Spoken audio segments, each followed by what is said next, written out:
on était vraiment beaucoup pour une manifestation comme ça. On était quand même une trentaine de personnes, 35 personnes. Il y avait nous, il y avait, c'est comme tu disais, là, l'Alliance qui était avec nous autres. Puis on avait aussi la CSN et l'Unifor, donc qui est la FTQ, là, qui est une division de la FTQ. Donc, on avait tout ce beau monde-là avec nous, Action Chômage Côte-Nord, Action Populaire, Rimouski-Neigette. Donc, des représentants de tous ces groupes-là qui étaient avec nous.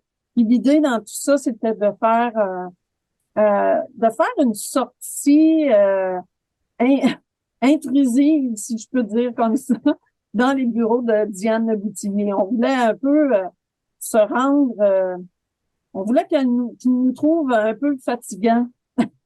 On voulait les envahir un peu. Puis le but de tout ça, c'est vraiment, nous, c'est qu'on veut plus attendre. On veut qu'il y ait une réforme de l'assurance-emploi le plus tôt possible parce que on a déjà des gens qui sont dans le trou noir déjà. Puis il y en a que ça fait même depuis le mois de février qui sont dans le trou noir. Fait que, on veut que ça bouge. On veut qu'il y ait quelque chose, vraiment. OK. Il y a des gens qui ont vraiment, là, ils ont plus d'argent, puis là, c'est urgent, là. Ouais, il y en a qui ont plus d'argent. Mais c'est étonnant de voir les gens comme les gens sont résilients. Ils vont s'endetter. C'est pas qu'ils acceptent pas la situation, mais ils n'ont pas le choix de faire avec. Donc, ils s'endettent, ils se mettent dans la misère. C'est plate quand tu commences ta saison, mettons, à l'usine ou en tourisme, et que tu as dû monter tes cartes de crédit pour pouvoir payer tes comptes, là. C'est vraiment pas normal. Euh, Quand vous vous êtes présenté là, étiez-vous au courant que Mme Le Boutillier n'était pas présente? Ben, on n'était pas sûr. On savait que c'était possible qu'elle soit pas présente. On s'en doutait qu'elle serait pas là, mais on n'était pas certain, là. On a joué un kit ou double parce que on était avec le calendrier. Le calendrier disait qu'elle terminait sa semaine-là, puis la semaine suivante, elle devait être dans ses bureaux. Fait qu'on s'est risqué. On s'est dit, vu que c'est un vendredi, peut-être qu'elle va être là, qu'elle va être arrivée d'Ottawa. Mais finalement, elle était sur la route. Elle n'était pas là. D'accord. Euh, Pouvez-vous nous expliquer un petit peu, c'est qui fait partie des membres de l'Alliance interprovinciale? Ben, c'est ça, c'est que nous, on est les membres de l'Alliance, là, il y a la Côte-Nord, le Lac-Saint-Jean, le Saguenay. Il y a aussi Rimouski qui est avec nous, donc le Bas-Saint-Laurent, si on peut dire. Bon, nous, la Gaspésie, l'île du Prince-Édouard, le Nouveau-Brunswick, la Nouvelle-Écosse, Terre-Neuve, puis on a même un groupe de Toronto maintenant qui est avec nous dans l'Alliance. Puis bien sûr, notre groupement national, là, le MAS, c'est tous des gens qui font, tous des organismes, que ce soit syndical ou non, là, que ce soit des organismes de défense des droits comme nous ou des syndicats, qui sont avec nous dans cette alliance-là. C'est pour ça qu'en même temps, vendredi passé, il y avait une activité au Nouveau-Brunswick au bureau de Dominique Leblanc. Ça, c'était la gang de l'Écosse, l'île du Prince-Édouard, c'est-à-dire du Nouveau-Brunswick qui faisait, ils servaient des bines, des bines de Madame Qualtrough, comme nous, on a laissé des cannes de bines de Madame Qualtrough sur les bureaux de Madame Diane Laboutinier.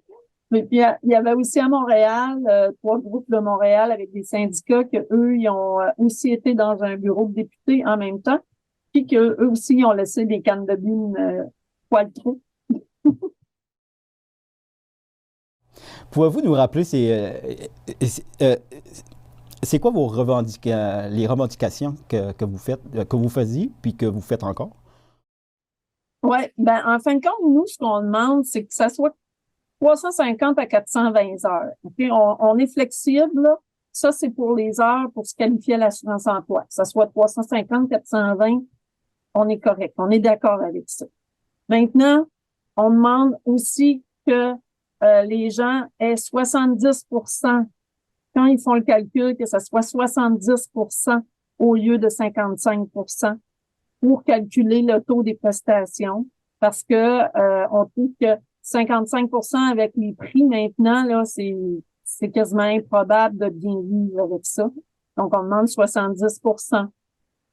On demande un minimum de 35 semaines, puis à concurrence de 52 semaines. Donc, 35 semaines pour régler justement le trou noir, pour empêcher qu'il y ait un trou noir encore. Puis, on demande aussi l'abolition des exclusions, c'est-à-dire les départs volontaires, congédiements et tout ça. On se fait pas d'illusions sur les exclusions, mais on les demande quand même parce qu'on trouve qu'il y a des situations que c'est totalement ridicule. Dans le passé, l'assurance emploi pour les exclusions, il y avait une mission de tant de nombre de semaines que les gens n'avaient pas le droit d'avoir d'assurance emploi, mais ça a joué là entre 6 à 9 semaines, là, dépendamment des situations. Mais au moins, les gens finissaient par avoir le droit à leur assurance emploi. Fait que nous, on demande l'abolition des exclusions. Et ben en gros, c'est nos demandes principales, là. Il y a des petites choses, mais c'est plus pointu, les petites choses, là. Mais ça vient toucher les prestataires quand même, mais c'est des petites choses qui sont pas de moindre importance, mais à la base, celles que je vous ai nommées, c'est celles-là qui sont vraiment les plus importantes à tenir en compte, puis c'est ce qu'on demande encore aujourd'hui. Puis êtes-vous confiante que ça va se faire en 2023, qu'il va y avoir une réforme cette année? Ben, on espère. On a parlé avec Madame Leboutillier pendant un gros 15 minutes au téléphone parce que on a exigé de parler avec Madame Leboutillier avant de sortir du bureau de Monsieur Thierry Haroun. Et on a pu lui parler grâce au téléphone. Puis, elle nous a dit qu'il y aurait une réforme en 2023. Nous, la ministre Poiltroux, le 2 février, elle nous a dit que ça bloquait la réforme au Conseil des ministres. Fait que c'est sûr qu'on a demandé à Mme Leboutillier d'essayer d'y aller pour nous, de parler pour nous, pour essayer de faire débloquer ça, cette réforme-là. Mais supposément, on aurait une réforme en 2023. Est-ce qu'on va l'avoir? On espère. Est-ce que c'est sûr et certain? Ça, c'est une autre histoire. Ça, on n'est pas sûr et certain.